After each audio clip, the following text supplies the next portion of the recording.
মাননীয় প্রধান উপদেষ্টা আজকে সমস্ত দলের জাতীয় নেতৃবৃন্দকে এখানে আহ্বান জানিয়েছিলেন। আমরা সেখানে এসেছিলাম।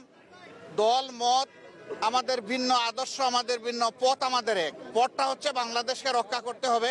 এই সব কিছুর ঊর্ধ্বে উঠে দেশ আমাদের সবার, শুধু রাজনৈতিক দল না, আমাদের সকলের, জনগণের একটা বিশেষ অংশ আপনারাও, এবং আপনাদের ভূমিকাও কিন্তু গত আন্দোলনে কারো না থাকতে পারে, কিন্তু নির্বিশেষে অনেক সহায়ক ছিল। এই জন্য সেই ভূমিকার জন্যও আমি আপনাদেরকে অভিনন্দন এবং ধন্যবাদ জানাচ্ছি।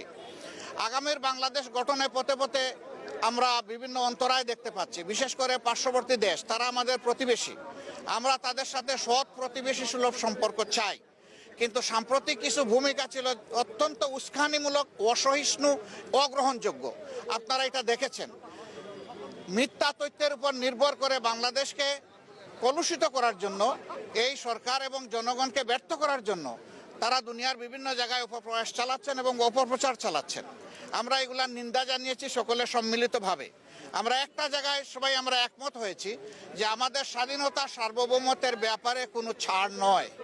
এখানে আমরা সিমেন্টেড থাকবো, যেমন অতীতে ছিলাম, যেমন সম্প্রতি 5 আগস্টে এই 24 সালে আমরা ছিলাম, এটাই আমাদের অব্যাহত থাকবে।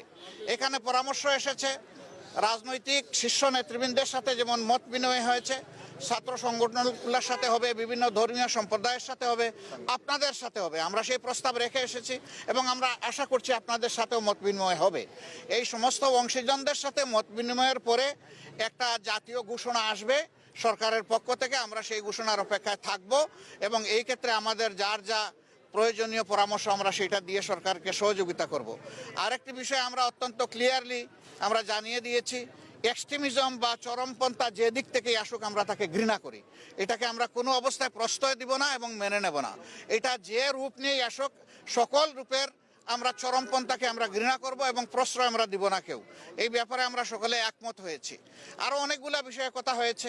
আমাদের দেশের ভাবমূর্তি নষ্ট যারা করছে তাদেরকে বোঝানো যে তোমরা আমাদের প্রতিবেশী, আমরা যদি ভালো থাকি তোমরাও ভালো থাকবা, আমরা ভালো না থাকলে তোমরা ভালো থাকবা কেমনে। এই বিষয়গুলো তো আসবে, অবভিয়াসলি আসবে।